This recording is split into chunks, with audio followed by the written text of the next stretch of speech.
ওই কয় উট পাখি। উট পাখি দেখতেছে কে ডাকতেছে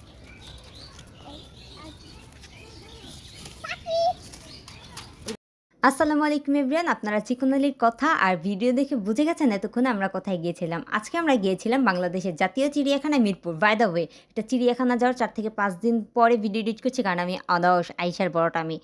আর চিড়িয়াখানায় ঢুকতে হলে বাইরে থেকে কিছু খাবার নিতে হবে, এই জন্য পোটলাগুলো আমার হাতে ছিল গাইস। চিড়িয়াখানা সাপ্তাহিক বন্ধ হচ্ছে রবিবার, আর যারা যারা যেতে চান রবিবার ছাড়া অন্য দিন যাবেন। এখন চলেন চিড়িয়াখানার ভিতরে ঢুকে কিছু পশু পাখি দেখি আমরা। আসো আসো আসো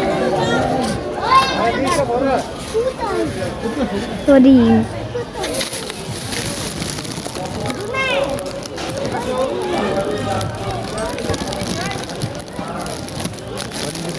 এত সুন্দর সুন্দর হরিণ দেখা আমার মনে হলো এই জায়গায় তো আমার বান্ধবীরা আটকাছে, যাই তাড়াতাড়ি করে দেখে আই দিয়ে আমার বান্ধবী আমার লেগে বের হয়েছে সামনে।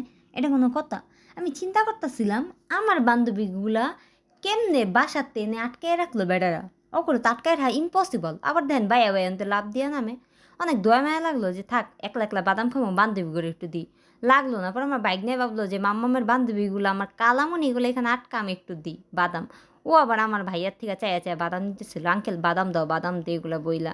বাই দ্য ওয়ে আমার ভাইগনা খালামণি বলতে পারেন, ওটাকে কালামণি।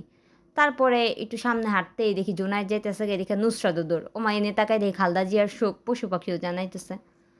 তারপর হাঁটতে হাঁটতে একটু জোনায়েতটা জিজ্ঞেস করলাম, জোনায়েত কই যাও বাবা, শুনে নাও কি বল। কই যাও জুনায়েদ? জুনায়েদ কোথায় যাও? টাইগার টাইগার দেখতে যাও? মামামকে নিয়ে যাবে না?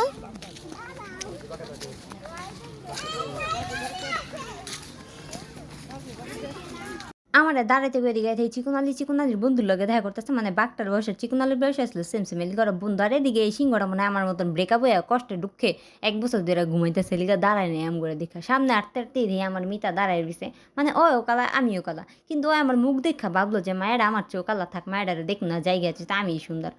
এর চেয়ে দুঃখার জীবনে কি আছে বন্ধুগণ। আর প্রত্যেকটা খাঁচার সামনে যাই দেখি এরকম ডিটেলস লেখা আছে পশু পাখি, চাইলে আপনারা পড়তে পারেন। এ না দেখি আলু খাইতেছে কচ্ছপে, কিন্তু আমার মায়ের বাড়িতে আলু খাইতে দেয় না, এটা কোনো কথা?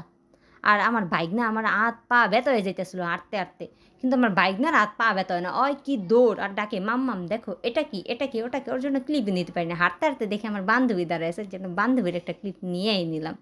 তারপর দেখি কি কিউট কিউট ঘোড়া, ভাই এত পশু পাখি ছিল সবগুলোর ক্লিপ আমি নিতে পারিনি আমার ভাইগনার জন্য। কিন্তু এটা হচ্ছে জিরাফ। জিরাফের মতন আপনার কিছু আত্মীয় স্বজন বা বন্ধু বান্ধব আছে যারা এরকম গলা টানা দিয়ে কথা বলে, তাদেরকে চাইলে মেনশন দিতে পারেন। আমার রিলেটিভের অভাব নাই যারা জিরাফের মতন গলা টানা দিয়ে কথা কয়, কিন্তু মেনশন দিলাম না, কষ্ট পাবো। আরে দেখি জিবরা আমারে দেখো বাম দুলাইতেছিল। আর এই কিউট কিউট ঘোড়াগুলোর কথা নাই বলে এগুলার খাওয়াইতে গিয়ে আমার ভাইগনা যা কাহিনী করছে ভাই, ও খাওয়াবে কিন্তু এগুলোর মুখের ওদিকে হাত দেবে না। এর জন্য অনেক কাহিনী অনেক কান্নাকাটি করে ফেলছে। যাই হোক, আর এটা ছিলাম আমি গাধা, মানে আমাকে সবাই গাধাই বানায়, বুঝতে পেরেছেন, যেটা আমার এক্সও বানাইছিল। আর সামনে ছিল আমার এক্স শিয়াল, যে নিজেকে অনেক চতুর চালাক ভাবতো, কিন্তু অ্যাট দ্য মোমেন্ট আমি তাকে ধরে ফেলেছি, যার জন্য আমাদের আর একসাথে থাকা হয়নি। আর এখানে আমি মেহেদিবার মিমির নেলস কোনটা হাতে দিয়েছিলাম, কালারটা একটু দেখালাম। আর এই ছিল আমাদের আজকের ভিডিও। আল্লাহ হাফেজ।